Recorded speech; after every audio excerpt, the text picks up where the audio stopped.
When Game of Thrones first premiered in 2011, fans fell in love with Daenerys Targaryen, the Mother of Dragons, played by Emilia Clarke, who ended the show's wildly successful first season, rising from her husband's funeral pyre with three baby dragons to her name born from ancient eggs belonging to her family line.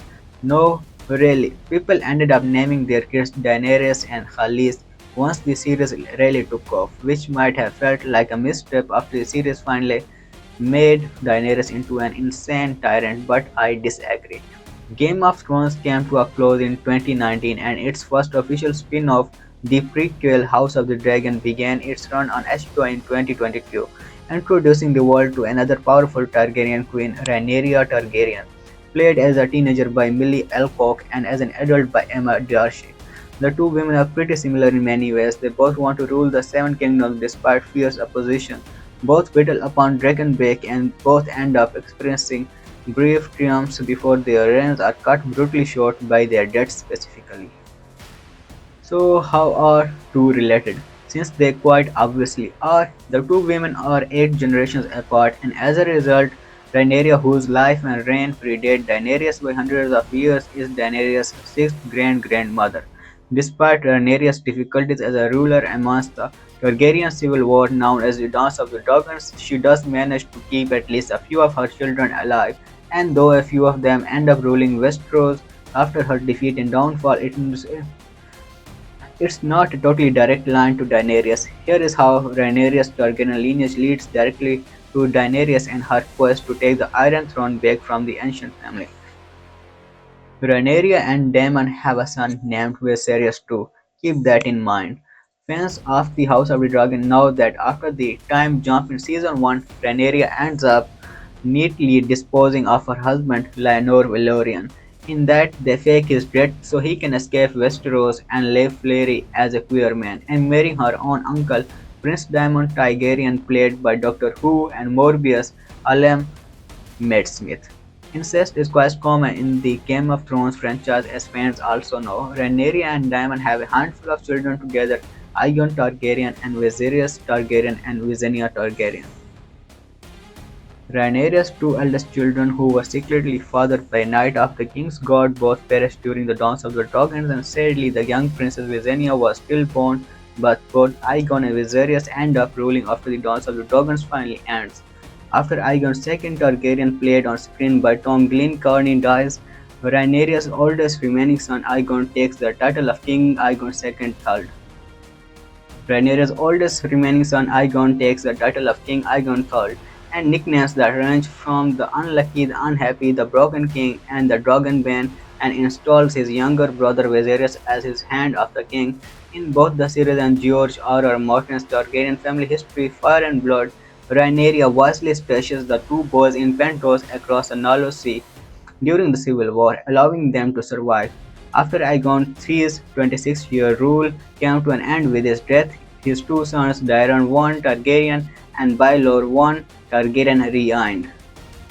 His two sons Daeron I Targaryen and Baelor I Targaryen reigned, with Viserys by their respective sides before Viserys took the throne in 171 AC, with AC meaning after the conquest. Viserys fathered a monarch known as the Good King. Viserys' second Targaryen actually has some competition for the Iron Throne in the form of Baelor's sister wife Daenerys Targaryen, the daughter of Viserys' brother King Aegon III.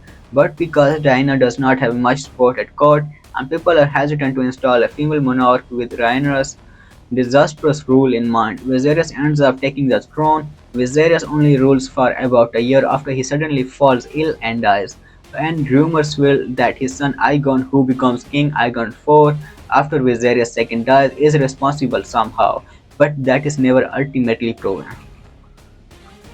King Aegon IV does earn a somewhat awkward nickname as a result of those rumors, though he is dubbed Aegon the Unworthy and is largely believed to be one of the worst Targaryen kings in his family's history. Though George W. R. Martin officially ends the narrative of Fire and Blood after Aegon III's rule and apparently plans to release another part eventually, he does weigh in on Aegon the Unworthy in an interview at the end of the book, after saying he will address Baelor and Viserys' second rules Martin says he will then tackle Aegon the Unworthy, who takes over, and he is a very colorful figure. I obviously drew on Henry VII I obviously drew on Henry VIII for him. Henry VIII had six wives, Aegon the Unworthy had nine mistresses. Martin is right, Aegon IV absolutely sucks. He is corrupt, loves opulence and decadence at the expense of the kingdom, gave wealth to some and directly took it from others, and was essentially an irredeemable jerk. Aegon IV ends up dying in 184 SC after conquest after ruling for a dozen years, with his cause of death attributed to his morbid obesity and poor hygiene. And though he had a whole host of bastards, thanks to his nine mistresses, his son Daeron II Targaryen becomes king. Daeron's son King Maekar I did not participate in a time-honored Targaryen tradition. After Aegon IV did his best to stew off the entirety of Westeros, his son Daeron II Targaryen smoothed things over by earning the nickname Daeron the Good, being generally smart and kind and doing a better job rather than his father, despite the incredibly low standards set for him in the first place. Daeron II, who married Myra Mortell of Torne, dealt with the first Blackfyre rebellion, which pitted Daeron against his half-sibling and Aegon IV's bastard Daemon Blackfyre but managed to quash it. But the worst tragedy of his life was yet to come after Daeron's eldest son Baelor Blackspear dies during a traditional Undal trial of the Seven. Trial of the Seven. By accident at the hand of his brother Maekar, Daeron contracts an illness shortly thereafter in 209 AC, at which point the throne passes to his second eldest son Aerys I Targaryen. Aerys, known for being erudite and bookish, and marries his cousin Lady Eleanor Penrose, but it is rumored that he never consummates the marriage, preferring the company of his texts. Aerys dies after a 12-year rule, and after a bunch of other Targaryens randomly die in quick succession, passes the throne to his younger brother Maekar. Like his father before him, Maekar I Targaryen eschews a particularly odd Targaryen tradition in that he does not marry or procreate with someone who shares his bloodline. Maekar, who will appear in other Game of Thrones spin-off the forthcoming A Knight of the Seven Kingdoms, marries the noblewoman Lady Diana Dan before he ever takes the throne, and she dies before he becomes king. But the two do have a handful of years before her passing, and amidst political turmoil in Westeros, Maekar dies in battle in 233 AC. After another 12-year reign, a council is summoned to vote, and Maekar's son Aegon is chosen as the next monarch. Maekar's son Aegon V has a pretty terrible royal nickname.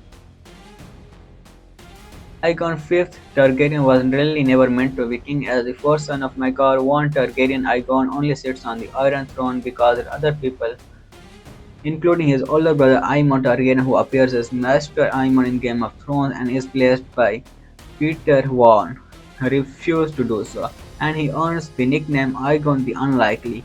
Aegon's other nicknames, Egg, which will probably seem familiar to fans of George W. R. Martin's novellas A Tale of Dunk and Egg, chronicling the pre-Iron Throne adventures of Egg and his best buddy Sir Duncan Tall, Egg's eventual Lord Commander of the King's Guard. The two will also appear in the A Knight of the Seven Kingdoms series. Despite that unfortunate nickname, Aegon is a pretty good king despite constant political issues, specifically those pesky Blackfyres again and a particularly harsh and long winter. Though he does make an unprecedented effort to send aid to those in need, especially the northern citizens of Westeros, Aegon faced a number of uprisings throughout his reign, and even though he made a valiant effort to arrange marriages between his heirs and the children of powerful houses to forge alliances, much of it was in vain, and his death was particularly tragic. In 259, after Quest, a Targaryen palace called Summerhall catches fire and kills Aegon V, Sir Duncan the Tall, and Aegon's eldest son Duncan Targaryen, so who takes the throne after Aegon's untimely death. His second son, Jaehaerys II. King Jaehaerys II and his sister wife have two children, and those children get married. Aegon V may have tried to marry his children off to other great houses of Westeros, but his son and eventual heir King Jaehaerys II kept it in the family like torment against before when Jaehaerys was supposed to marry Celia Tully of obviously House Tully, but he fell in love with married his share and started reigniting the Targaryen tradition of ancestors after it took a few generations off. Before his death, as Summerhall, Jaehaerys' older brother Duncan something quite similar, marrying a common born instead of a daughter of House Baratheon and royally pissing off Aegon IV. Jaehaerys' reign only lasted for 3 years, during which he proved to be a relatively solid leader encouraged by Sir Barristan Selmy, a vital character in Game of Thrones, played by Ian McKellen. And he and Shira managed to produce two children, Aerys II Targaryen and Rhaenyra Targaryen. Unfortunately, Jaehaerys' health was quite literally never good. So after a short very rule, he falls ill at the age of 37 and dies in 262 after conquest. Aerys II is the obvious and perhaps only choice for the throne.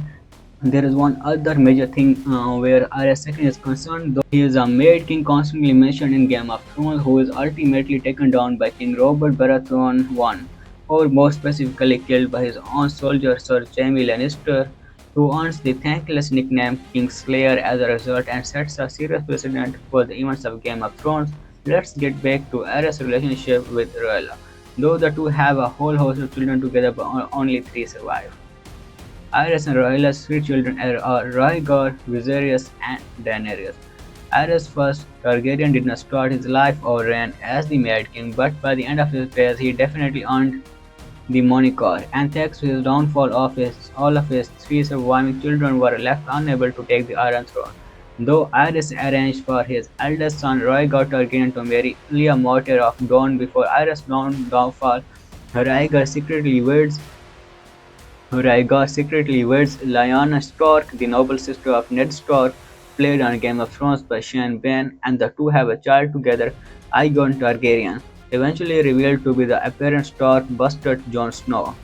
It is important to note that Rhaegar and Ilya Mortal also marry and have children together, but Ilya and her children are brutally murdered by Sir Gregor Clegane, played in the series by Huffport Julius Bejonas, leading directly to the grudge held by Pedro Pascal's beloved character of Varian Mortal.